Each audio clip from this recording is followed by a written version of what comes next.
Seja muito bem-vindo ao canal Neurofuncional. Meu nome é Rogério Souza, sou professor aqui da Universidade Estadual de Londrina, fisioterapeuta neurofuncional pelo COFITO e criador aqui do canal Neurofuncional. Então, se você ainda não conhece esse projeto, eu te convido a se inscrever ali embaixo, deixar o seu curtir, o seu comentário, que isso ajuda demais na continuação aqui do meu trabalho.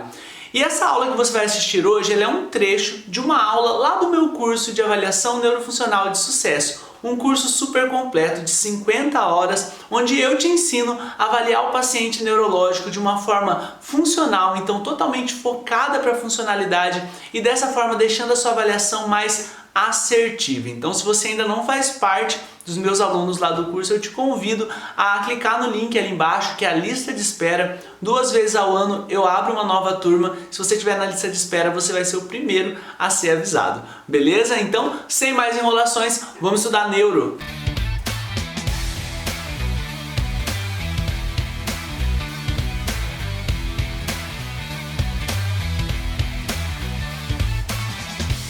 Sabe qual que é o problema? A gente tem esse costume de achar que cognição é só raciocínio, né? Cognição é só memória. E hoje nós vamos descobrir nessa aula que cognição é algo tão amplo, mas tão amplo, que na verdade quando a gente pensa em avaliação cognitiva é algo realmente complexo, porque são vários aspectos relacionados. Tudo bem? Então vamos falar um pouquinho melhor especificamente sobre isso. Então, Rogério, quais são os domínios? O que está relacionado então com cognição? Olha só, um tema que a gente já falou nesse curso, então eu não vou abordar nessa aula, tá? Percepção é algo cognitivo.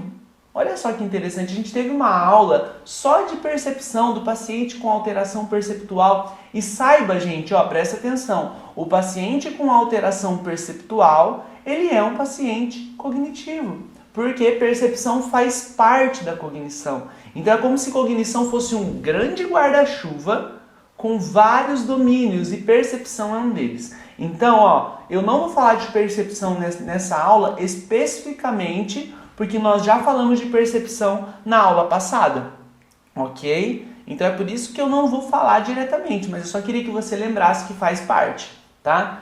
Quando a gente pensa em praxia, especialmente quando a gente pensa em planejamento, tá? Então aspectos relacionados a planejamento tem relação com cognição. Então, por exemplo, o paciente apráxico, Rogério, ele é um paciente cognitivo? Sim, o paciente apráxico, ele tem uma alteração cognitiva, porque planejamento é um domínio aí relacionado com cognição.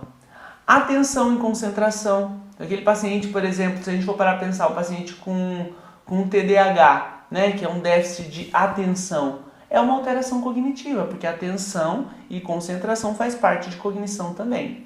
Memória, a gente vai ver que existem vários tipos de memória, e memória também é um construto cognitivo. Funções executivas, que a gente vai abordar melhor aqui nessa aula também, são aspectos cognitivos, são funções cognitivas. Velocidade de processamento também é um aspecto cognitivo, e linguagem. Então, os pacientes com afasia de Broca, afasia de Wernicke, afasia global, por exemplo, tá? São pacientes com distúrbios de linguagem. E aí eu já queria explicar para vocês. A afasia, ela é um distúrbio de linguagem, que é diferente de disartria. Disartria não é um problema de linguagem em si, é um problema na articulação da fala. Então é um problema mais motor da fala. Então a parte de processamento, a parte de compreensão da linguagem, da palavra falada e escrita, está perfeito. O paciente disártrico, ele só tem um problema ali na execução da fala. Então disartria não é um problema cognitivo. Agora, afasia é, porque afasia é um distúrbio de linguagem. Tudo bem? Rogério, eu não entendi a diferença de afasia e disartria. Por exemplo, gente, ó, pensa comigo, um paciente que tem plegia da musculatura de língua, plegia, não consegue mexer a língua, ou as musculaturas estabilizadoras, uma lesão de tronco, às vezes o paciente pode ter essa plegia, essa paralisia bulbar. E o paciente, ele consegue entender o que você está falando e ele até consegue programar a fala, porque a área de Broca está programando a fala perfeitamente. Qual que é o único problema desse paciente que tem a disartria? Ele não consegue executar a fala porque o músculo está plégico ou parético. Então essa é a grande diferença, tá? Então a disartria ela é um problema no órgão executor, mais relacionado com os músculos relacionados com a fala. Enquanto que as áreas de linguagem, que a gente vai falar daqui a pouquinho, elas são áreas cognitivas. Olha só que legal, né? Mas vamos seguindo então. E aí pode ficar a pergunta para você, Rogério, o que é a cognição? Eu achei que cognição era sinônimo de raciocínio. Não é só isso. Na verdade, gente, quando a gente fala de cognição, é um grupo de habilidades cognitivas que tem vários domínios, que a gente acabou de falar assim.